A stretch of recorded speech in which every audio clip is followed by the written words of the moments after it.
मैं आपको S cross के बारे में बताना चाहता हूँ। एस क्रॉस में ये एक नई फीचर शुरू से ही आया हुआ है, जैसे ब्राइटनेस कम हो आपकी इंडिकेटर ये डिस्प्ले का, तो सिंपल सा है, ट्रिक है ये। हल्का सा ब्राइटनेस का ये ट्विस्ट करना होता है, राइट साइड ट्विस्ट करते हो लो से हाई होता रहेगा, जितना ट्विस्ट करोगे उतना हाई होता रहेगा। एक ये प्रॉफिट है। और आपका दूसरा ये है कि इसमें टाइम चेंज करना हो, टाइम भी चेंज कर सकते हैं। डबल क्लिक करें, डबल क्लिक का नहीं, प्रेस करके रखने हैं।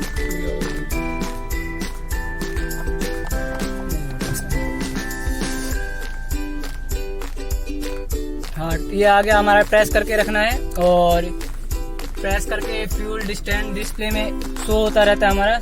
और language, fuel setting, temperature setting, set sensor, clock setting आ गया है। इस पर हम एक बार प्रेस करेंगे, एडजस्ट टाइम नीचे लिखा हुआ है, एक बार ट्विस्ट करेंगे और फिर एक बार और प्रेस करेंगे, तो ये एक की जगह हम आगे पीछे कर सकते हैं। और जैसे हमारा कितने टाइम हो रहा हो, 10, 11 जितना भी बज रहा हो, हम उतने पे सेट करके 6, 7 जितने भी, एक बार और प्रेस करेंगे और जितने भी बज रहे हैं फिर यहाँ से भी ट्विस्ट कर सकते हैं। इसे टाइमिंग सेटिंग होती है हमारी। सक्सेसफुल आ गया। बस आपको वीडियो अच्छी लगे तो एक बार लाइक और सब्सक्राइब जरूर करना।